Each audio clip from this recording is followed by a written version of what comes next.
आपके यहाँ भी कि परदेश में पति चले जाते थे तो ये माना जाता था वहाँ जादूगरनियां रहती, तोता बना के पिंजरे में बंद कर लेती, कथाओं में था। अब ऐसा नहीं, अब अगर पति नहीं आता है तो पत्नियों से पूछो तो उनका 4 पंक्ति का जवाब होता है कि न थे लायक किसी के, आज लायक हो गए होंगे।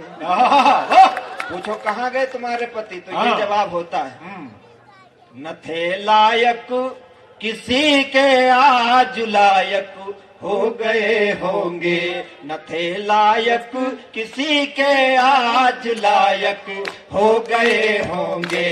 जो कल बैसाखियों पर थे। बहुत अच्छा सुन रहे। हाँ, भजन नहीं है, मैं बाद में कविता बजा, बाद में ताली आपको बजानी है। आप सुन बहुत अच्छा रहे, आपको मैं प्रणाम। न थे लायक किसी के, आज लायक हो गए होंगे। जो कल बैसाखियों पर थे, सहायक हो गए होंगे। कई दिन हो गए हैं पर अभी भी घर नहीं लौटे। महीनों हो गए हैं पर अभी भी घर नहीं लौटे। सजन परदेश में जाकर विधायक हो।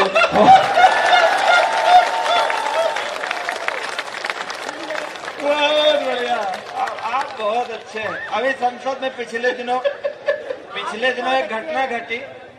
एक हमारे नेताजी थे तो उन्होंने एक आंख मारी थी।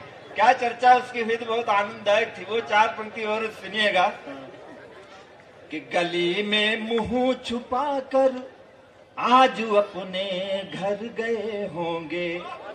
दिलों में जो थे अरमा, आज अरमा मर गए होंगे।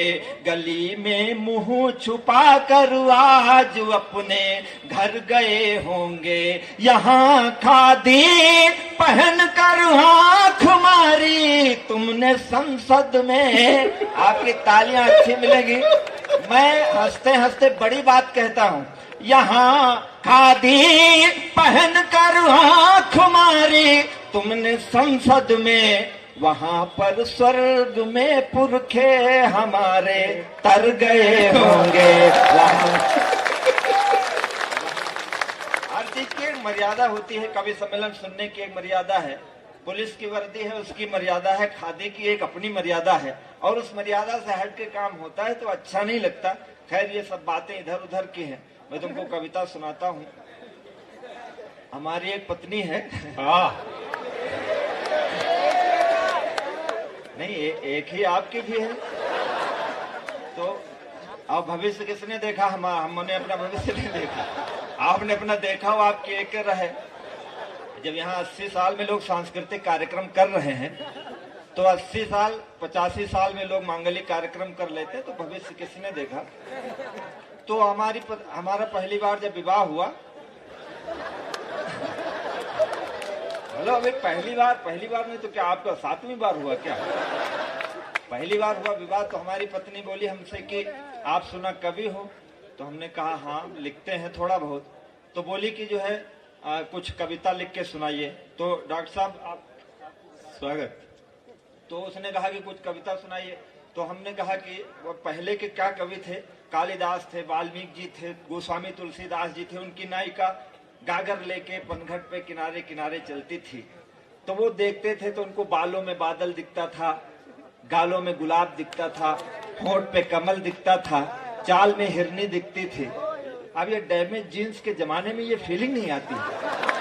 Damage genes. तो तालियां बजाते जाओ जहां जहां समझ में आ जाए। फिर आप क्या है, अब थोड़ा आपको सुना रहा हूं।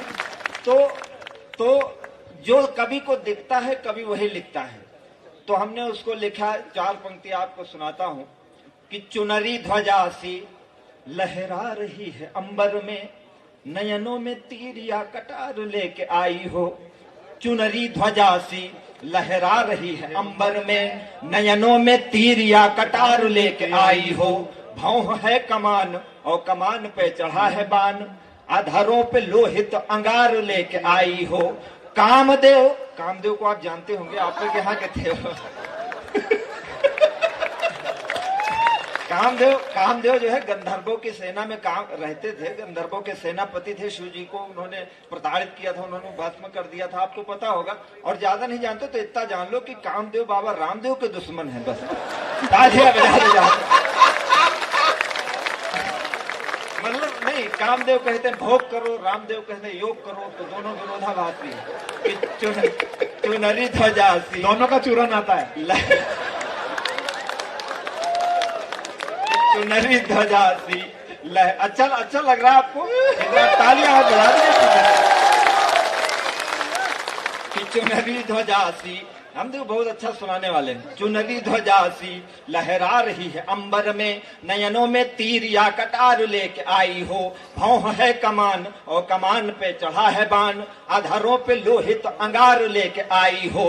कामदेव की उपासना का परिणाम हो कि रति हो या कोई अवतार लेके आई हो। कामदेव की उपासना का परिणाम हो या रति हो या कोई अवतार लेके आई हो। मेरे मन का अभेद्य दुर्ग जीतने का कोई शस्त्र हो कि पूरा शस्त्रागार लेके आई हो। अच्छा, मैं समझ रहा था ये हिंदी का बहुत कठिन छंद है और शायद आप इसको ना उतना अच्छा सुने, लेकिन आप अच्छा सुन रहे हैं तो ये चार और सुनना कि देखो थोड़े शब्दों में कविता हो जाती है कि चंचल नयन से अचंचल हुआ है मन, चंचला नयन से नयन भरमावो ना।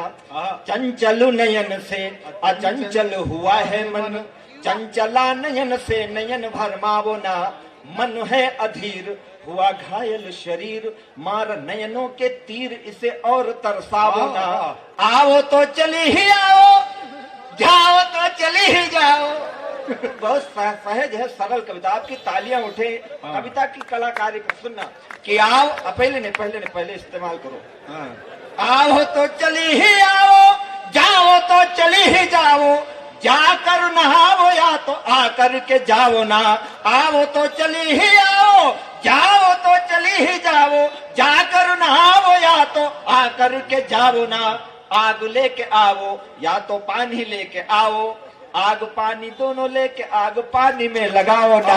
आग क्या